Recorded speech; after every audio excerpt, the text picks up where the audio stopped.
Hello guys, അപ്പം നമ്മൾ വീട്ടിലേക്ക് പോകാൻ കേട്ടോ. കണ്ണേട്ടൻ എന്തൊക്കെയോ സംസാരിക്കുന്നുണ്ട്. പോകുമ്പോൾ നല്ല മഴക്കോളുണ്ടായിരുന്നു. മഴ ഇപ്പം പെയ്യും എന്ന് നമുക്ക് തോന്നും, പക്ഷെ മഴ പെയ്യണില്ല. ഇപ്പം സ്കൂളൊക്കെ പൂട്ടി വെക്കേഷൻ്റെ സമയമാണല്ലോ. അതുകൊണ്ട് തന്നെ ഇവിടെ പാടത്ത് ഗ്രൗണ്ടിൽ കുട്ടികൾ ഫുട്ബോൾ കളിക്കാൻ കേട്ടോ. അതൊക്കെ ഒരു കാലം, കുട്ടിക്കാലത്തിലേക്ക് തിരിച്ചു പോയിരുന്നു എങ്കിൽ എന്ന് ആഗ്രഹിക്കുകയാണ് കേട്ടോ ഇതൊക്കെ കാണുമ്പോൾ. അങ്ങനെ പോകുമ്പോഴാണ് റോഡ് സൈഡിൽ രണ്ട് കുട്ടികൾ പോപ്കോൺ വിൽക്കണത് കാണുന്നത് കേട്ടോ. ഈ കുട്ടീൻ്റെ ചിരി കാണാൻ നല്ല രസമുണ്ടായിരുന്നു കേട്ടോ. ഞങ്ങൾ രണ്ട് പോപ്കോൺ വാങ്ങിയേ, അതൊക്കെ തിന്നങ്ങനെ പോയിക്കൊണ്ടിരിക്കുക. വീട്ടിലെത്തിയപ്പം അമ്മയ്ക്കൊക്കെ സർപ്രൈസായി. എൻ്റെ അമ്മേൻ്റെ ചിരി കണ്ടാൽ അറിയാലോ സർപ്രൈസ് ആയിനോ ഇല്ലോ എന്നുള്ളത്. അങ്ങനെ മുറ്റത്ത് പോയൊക്കെ ഇഷ്ടം പോലെ മാങ്ങ വീണെടുക്കുന്നുണ്ട് കേട്ടോ. അങ്ങനെ അതൊക്കെ കഴിഞ്ഞ് ഫുഡ് സെക്ഷനിലേക്കാണ് ഞാൻ പോയത്. അമ്മ ഇന്ന് ചിക്കൻ കറി ഉണ്ടാക്കിയിട്ടുണ്ട് ഗൈസ്. ഞങ്ങൾ വരുന്നത് അറിയില്ല, പക്ഷെ ഒരൊറ്റയ്ക്ക് ചിക്കനൊക്കെ തിന്നിയിരുന്നു. ആകെ കുറച്ചേ ഉണ്ടായിട്ടുള്ളൂ. അത് കഴിക്കണം എന്ന് വിചാരിച്ച് നിൽക്കുക ഞാൻ.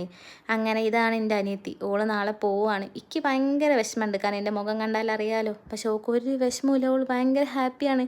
ഓള് പറയാം വിഷമിച്ചിട്ടൊന്നും കാര്യമില്ലാന്ന്. ഞങ്ങൾക്ക് കഴിക്കാനുള്ള ഫുഡൊക്കെ സെറ്റാക്കട്ടെ അമ്മ. ഇതാണ് എൻ്റെ അമ്മ. എൻ്റെ അമ്മേൻ്റെ ചെറു പുഞ്ചിരി നോക്കൂ. അങ്ങനെ ബ്രെഡ്, ചിക്കൻ കറി, ചായ അതൊക്കെ ആസ്വദിച്ച് കഴിക്കാൻ കേട്ടോ ഞാൻ. പക്ഷെ ഞാൻ ബ്രെഡല്ല എടുത്തത്. എൻ്റെ അമ്മ രാവിലെ ഉണ്ടാക്കിയ ഇഡ്ഡലി എടുത്തു. സാധാരണ ഇവിടെ ഇഡ്ഡലിൻ്റെ അമ്മ ഉണ്ടാക്കുന്നത് സത്യം പറയുകയാണെങ്കിൽ കല്ല് പോലെ നിൽക്കല്, പക്ഷെ ഇത് ഭയങ്കര സോഫ്റ്റ് ഉണ്ടായിരുന്നു. ഞാൻ മാത്രമല്ല കേട്ടോ, അങ്ങേപ്പുറത്ത് ഒരാളിൽ നിന്ന് ഫുഡ് കഴിക്കുന്നുണ്ട്. പക്ഷേ ഞങ്ങൾക്ക് കഴിക്കൊന്നും വേണ്ട, ഞങ്ങൾക്ക് ഫോണിൽ എന്തെങ്കിലുമൊക്കെ കണ്ടിരുന്നാൽ മതി.